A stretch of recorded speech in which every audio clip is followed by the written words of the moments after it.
you on the other side, where the world of the mysterious collides with the world of entertainment. A discussion of art, music, movies, spirituality, the weird, and self-discovery.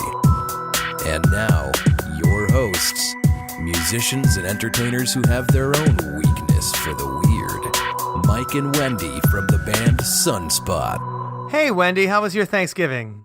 Oh, man, it was good. I ate too much, so I guess I consider it a success. How about you? Yes, I ate a supernatural amount of food.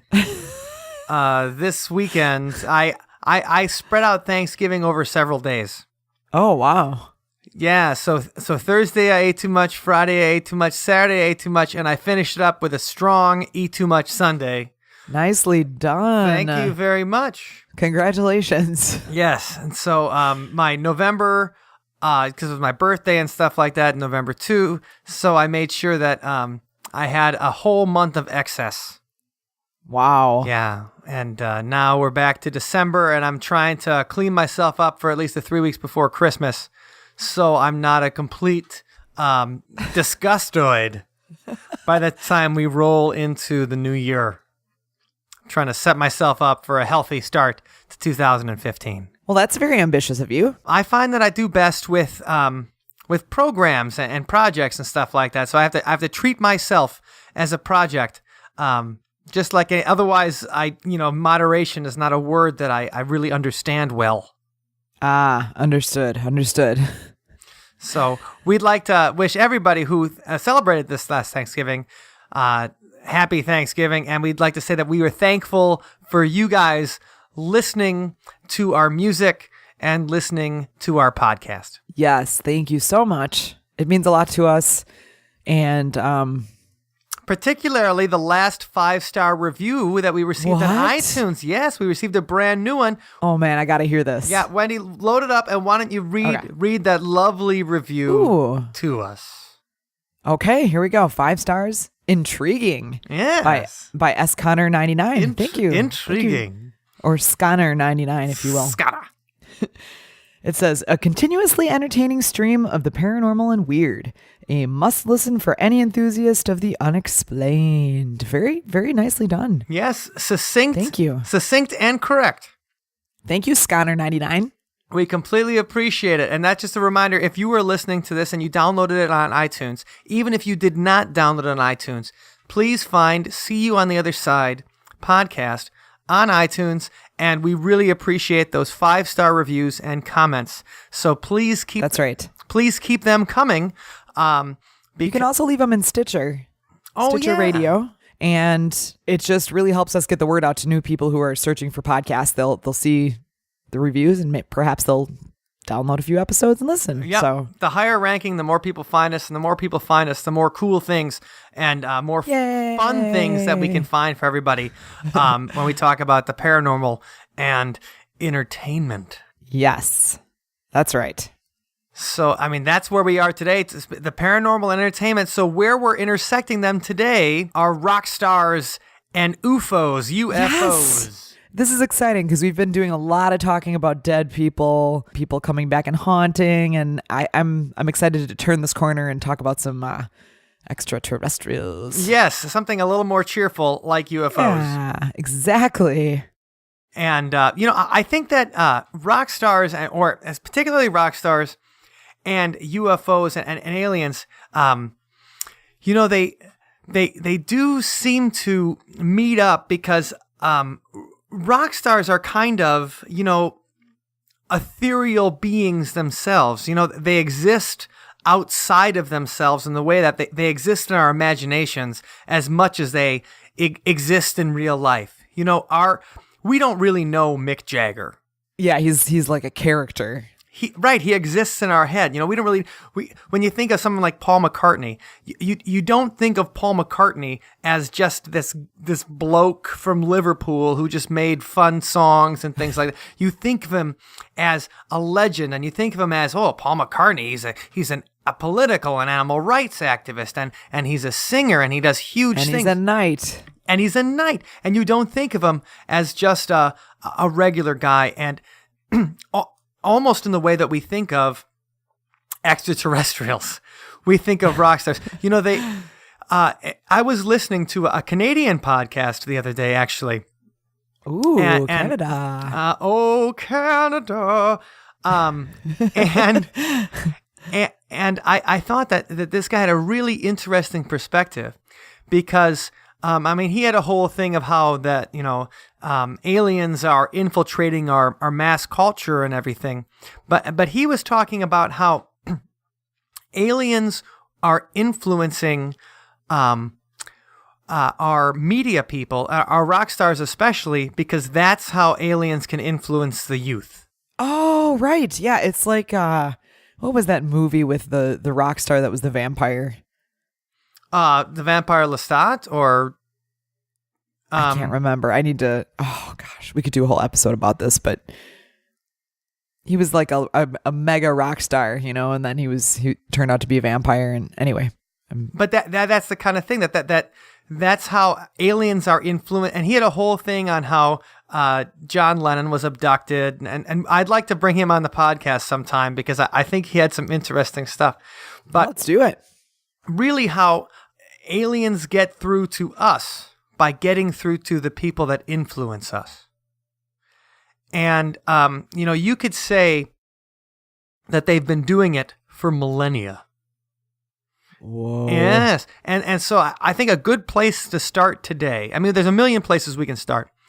But a good place we can start today is the Bible. Okay. There's a lot of rock stars in there. There is a lot of rock stars. One particular one that's really big. There's a big rock star in the Bible. He had long hair and a beard. He kind of looked like a guy from the 70s. And, there's all kinds of movies that talk about Jesus being an alien and stuff like that. And we'll talk about that sometime. But today we want to go even further back than Jesus. We want to go back to the Old Testament.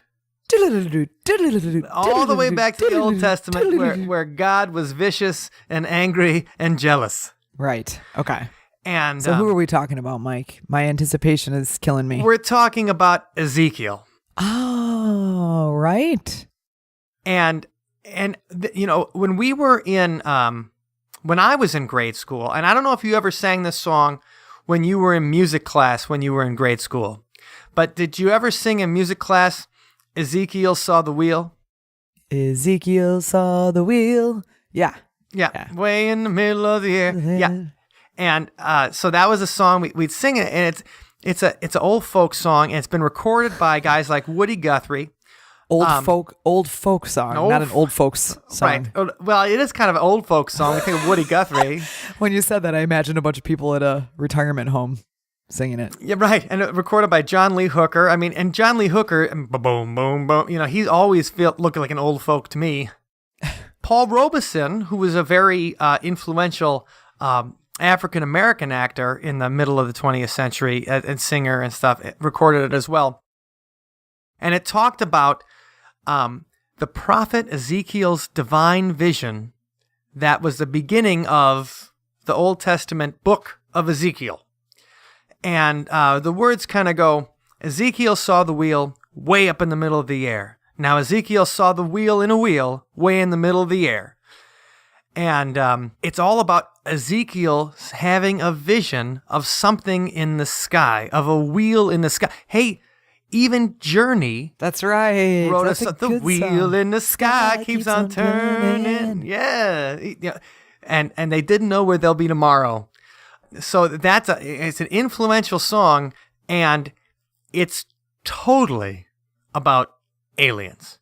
In fact, Ezekiel's vision created a school of early Jewish mysticism called Merkava mysticism, or chariot mysticism. Ooh. And it was all about the visions that Ezekiel had when he saw a chariot in the sky, and that chariot, chariot made of many heavenly beings driven by the likeness of a man. Whoa. Now, he doesn't say big eyes or a small gray creature riding the chariot or anything like that. No, it's stated much more elegantly. Yes. The base structure of the chariot was composed of 4 beings. the beings are called living creatures. And the bodies of the creatures are like that of people.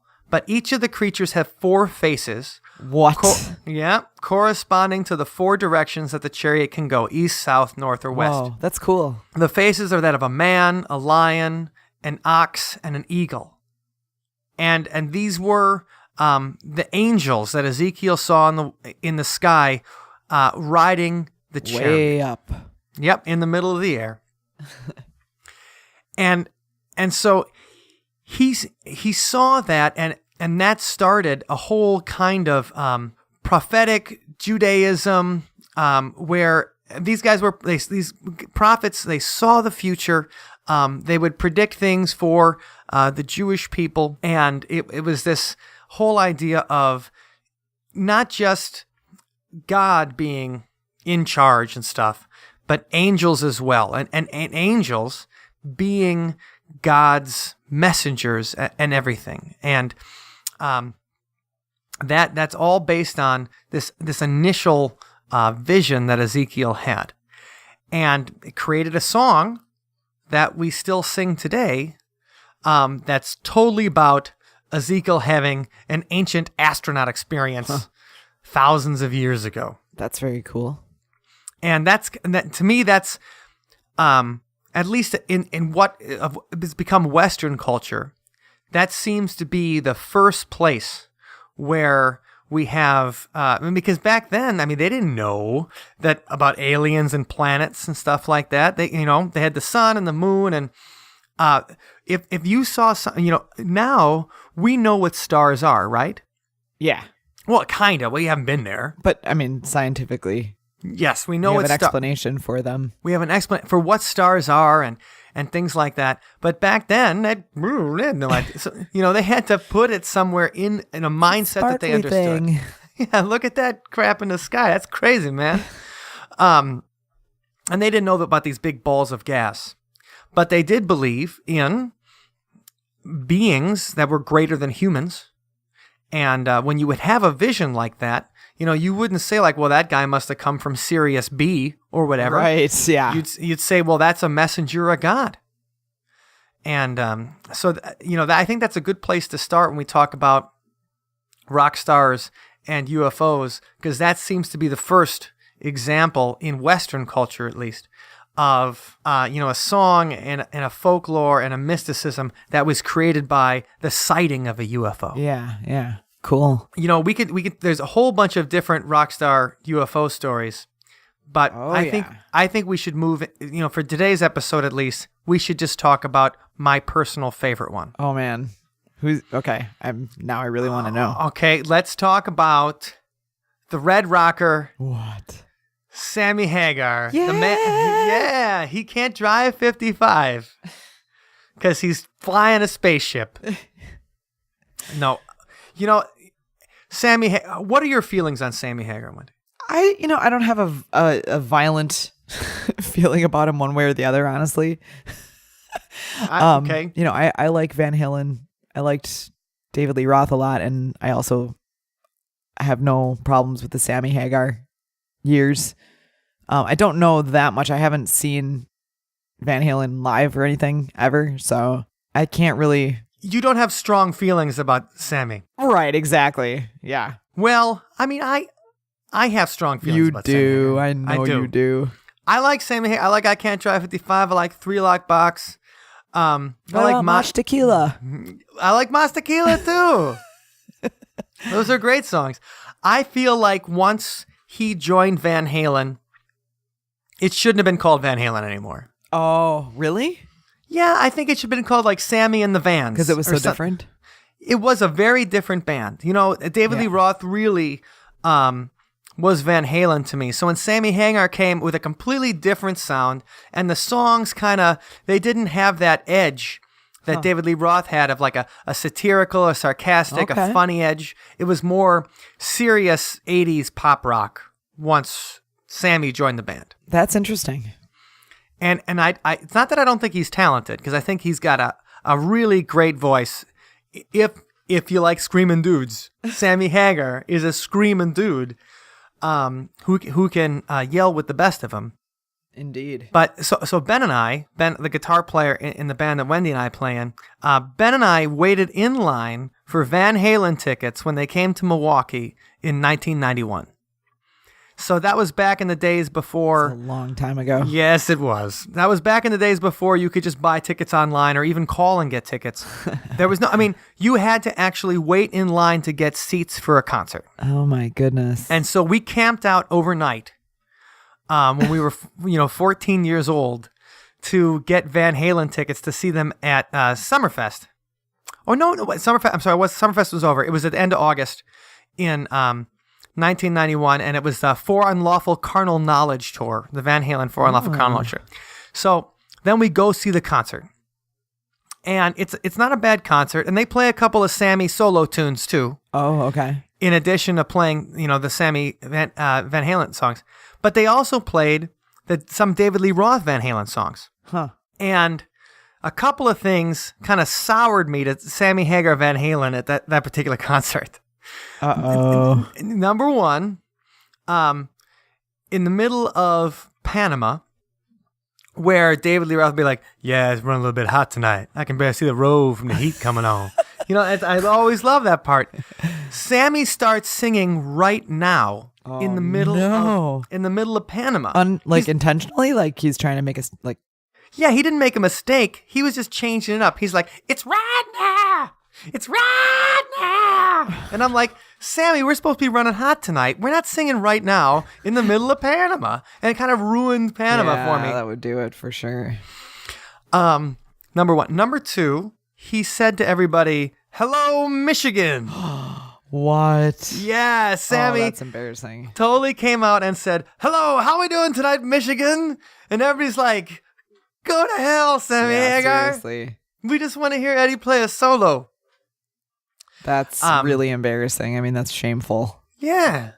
I understand life on the road is tough, but you're a professional. We paid $40 to come see you sing your songs. At least know you're in Wisconsin. And from what we know from friends of ours who actually, tour on crew for big shows like that, it's not uncommon. In fact, I guess it's very common practice to have the name of the city taped to the floor as they enter the stage. Right. Because, it's disorienting. A lot of times they wake up in a new city, and after doing that, 50 times over. And we know that Sammy Hagar likes to party. Yeah, right.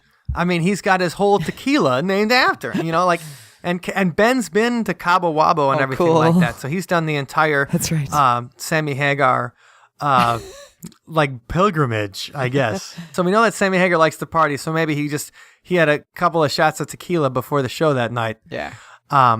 Before, and that's why he screwed up where he was. But that kind of, that just soured me a little bit to the Red Rocker after that. But I still enjoy a lot of his songs. I mean, I think Bad Motor Scooter is a great song. Obviously, his solo work, Where Eagles Fly is a fan. He's got a lot of great, no question. And even Chickenfoot, he plays with Joe Satriani and Chad Smith and Michael Anthony from Van Halen. Nice. He's got a really cool band called Chickenfoot. Yeah, that's quite a combination of talent. Total hard rock supergroup, and it's great. But it took me a little bit to get over the fact that he didn't know where Wisconsin was. But that's okay, Sammy. You know who I blame it on? I blame it on the aliens that abducted him as a boy. Aliens? Oh, we're coming back to the topic of the episode. Sammy Hagar released a book in 2011. And it was a biography of his life and all the hijinks and stuff. And he legitimately seems like a nice guy. Like Sammy Hagar, you hear him in interviews and everything like that. He seems like a laid back. I mean, he's older. He wasn't even young when he was in Van Halen. He already was getting up there. In rock star world, in music, it's like sports. If you're over 30 years old, right, you're an elder, a veteran. Like dog years. Yes, and I think touring and partying it brings out the dog years in everybody. But it's great, and his best description of the 1967 alien abduction that he claims happened to him is probably from Howard Stern. Okay. So I thought we could go over a little bit of Sammy Hagar's direct very quotes. Curious now. Direct quotes from the Howard Stern show. And So Howard asks him, were you really abducted by aliens when you were 18? And Sammy just plain up goes, yes, sir, I was. Okay. Well, I guess there's no more disputing it. Yeah. And Sammy said, he's like, you got to be careful with this stuff. You got to be careful because if you say something, people think you're crazy. Right. It'll take away all your credibility. Well, yeah, Sammy, credibility. I don't know how much credibility that the guy that, Cabo Wabo tequila, I don't know what kind of credibility he's looking for. Is credibility, can he drink tequila? Yes, he can. Well, he's credible. He said, I'm in bed, and all of a sudden I see in my head, he goes, this is before wireless. This is before any kind of remote stuff. It was before computers. Okay. About 20 years old. And he said he didn't drink or anything back then. He said he didn't start drinking until he was 30. Nice work, buddy. Yeah, good job. And, sticking with that, Sammy. So I'm lying in bed. I feel like I'm dreaming that there's these little aliens.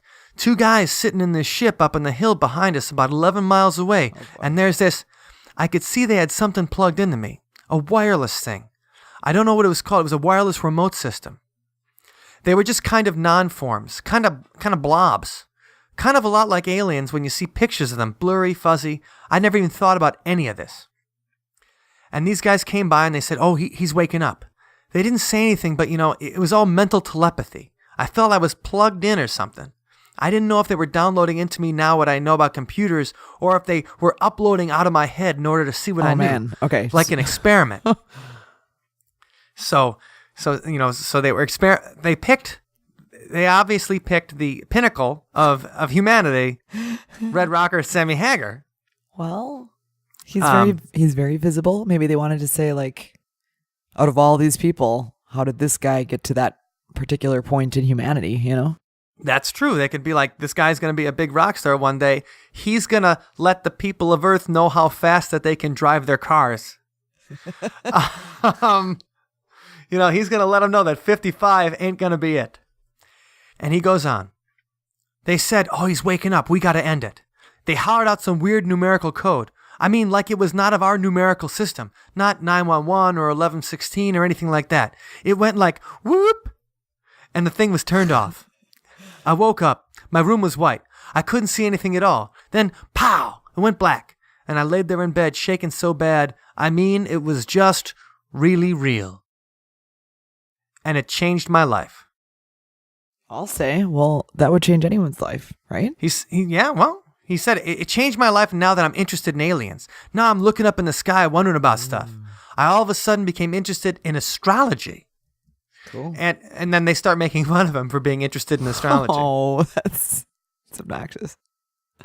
So Sammy, kind of an alien abduction experience that completely changed him. Maybe it led him to be, the great star that he is, all into tequila and not knowing what Wisconsin is. Oh, that's right. Okay, so this happened way before he was actually famous. Yes. Okay, so the aliens either knew that was going to happen or maybe they made it happen. They could have, like aliens, they need to influence the rock stars to influence the youth. They figure, what we're going to do? We're going to make, right. Well, that would explain why Van Halen fired him. It would. Yeah, it would be like, well, aliens made the Van Halen brothers do it. They broke up the band. So when you can blame what happened in 1984 with David Lee Roth losing Van Halen, I think it was aliens. All right. Makes sense to me. Yeah, and he said that when he was 4 years old, another thing happened, and he didn't put this into the book. But at the time, he considered it to be, he thought he saw a car with no wheels in the sky. We lived out in the country, and I saw this thing floating across the field, creating a big dust storm. I threw rocks at it.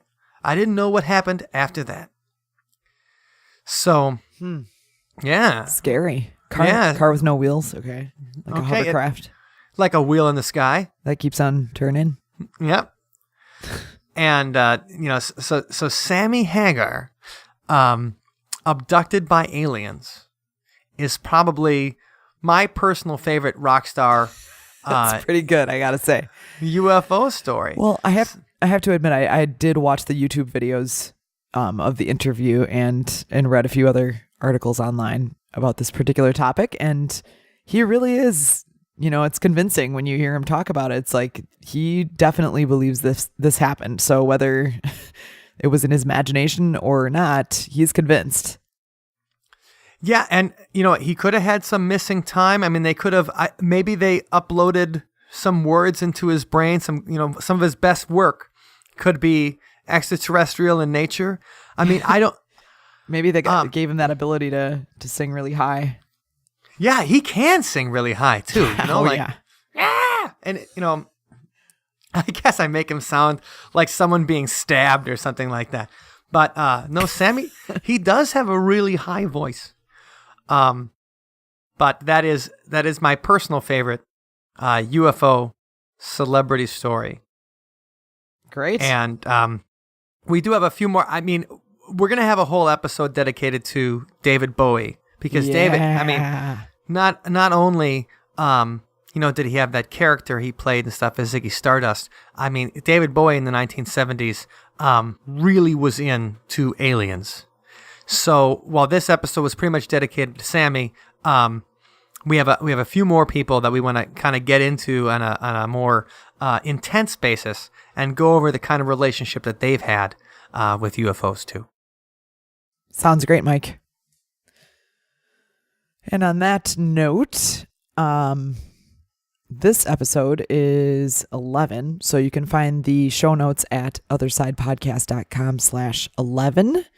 The number's 11. And please contact us if you have any questions or ideas for topics for future shows, or if you want to tell us about your alien abduction story. Ooh. Oh, yeah. If you've seen a UFO or anything like that. And, I've discovered with the Ghost Tour that once you kind of say that you're into this stuff, people come out of the woodwork with stories that have happened to them. They're like, nobody else is going to believe me. And trust us. Meet somebody with an open mind who's willing to at least listen and, consider that it could have happened. Then, yeah. We're ready to believe you. We are. So, why don't we talk a little bit about this week's Song of the Week? That sounds great. What is it, Mike? This one is from our release earlier this year, Archaeopteryx. This song is based on, the book by Eric von Däniken, who wrote a book back in the early 70s about aliens visiting the Earth in the ancient world. And much like Ezekiel, the book was called Chariots of the Gods. And that's what this song is called.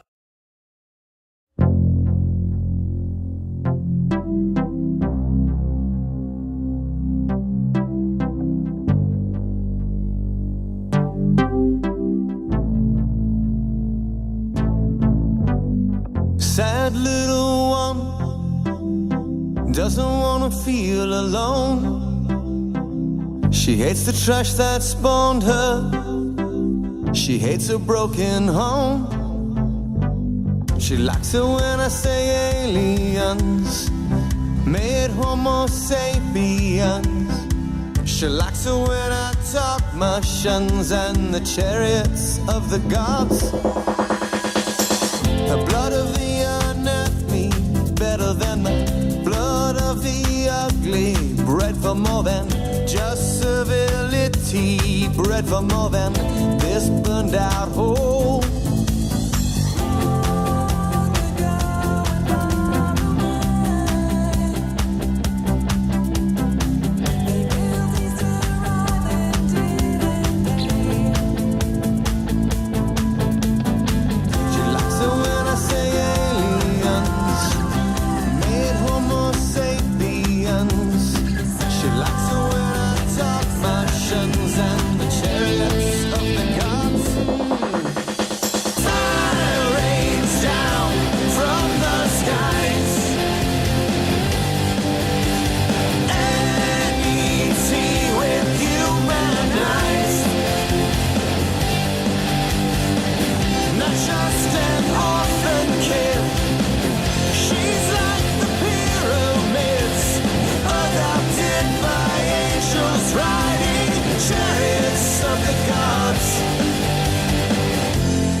Sad little one doesn't want to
Thank you for listening to today's episode.